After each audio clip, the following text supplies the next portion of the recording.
Henry W. Steele here in the second video in the series I'm doing about price chart reading, or reading the price chart using the price itself and the formations to make trading decisions with.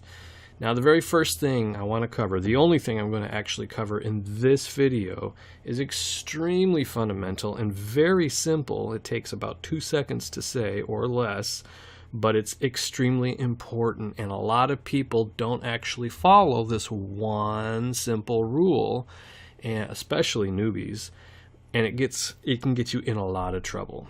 Okay, now you're ready? The one simple rule, the most fundamental rule that I can think of is wait for the current candle to close. Okay, you got it?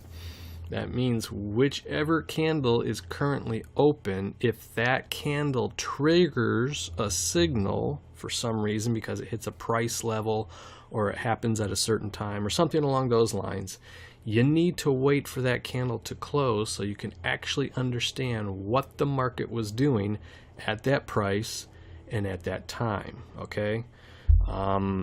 And I'm using the United States dollar, Canadian dollar cross pair 4-hour charts for all of these examples that I'm going to be giving in the chart reading series. So if we look at this, we see, and this is the current candle right here, and it just started literally like 5 minutes ago. These are all 4-hour candles, obviously. And if we look, knowing what happens at a price level, for instance, if I had a price level right there, just as an example, and I was like, okay, at this price level, if price closes above this level, I'm going to take a certain action, and if it doesn't, then I'm not going to take that action. In other words, I might be waiting for price to close above that level, right? And right here, price moves significantly above that level right there, but it did not close above the level, and that's extremely important. The close is very important because that lets you know what's happening during that. When the candle was developing, we see that we had several bull candles right here, and this one, as it developed, continued to look bullish. And if I had just watched it, if I was waiting for the market to close above this line, but I was impatient, and I said, okay, I'm going to go long if it gets above this line, and I see it getting above the line, but I don't wait for it to close, I don't know that it's going to be a rejection of this price level, right? So just a lot of the people who are new at trading don't realize how important this is. This is, like I said, this is one of the most fundamental things you can do, and this is a 4-hour chart, and I know it can be really hard to be patient for 4 hours, but as you develop skills, you can do things like move down to a 15-minute chart to try and get your best entry and things of that nature, but that's not even really necessary. All you have to do is wait for the candle to close in conjunction with price levels and forecasts for points in time and things of that nature.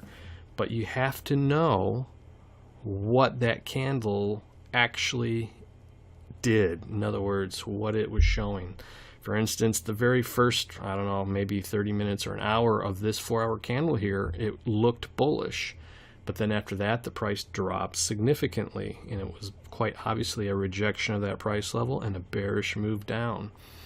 So that is the first thing that I want you to learn if you don't know it already. Program your brain to work this way, and then follow this rule. This is the #1 most fundamental rule for what we're going to be doing. That is, wait for the current candle to close. When you get a trigger, for a price level trigger or a time point trigger or both together, wait for that candle to close, okay?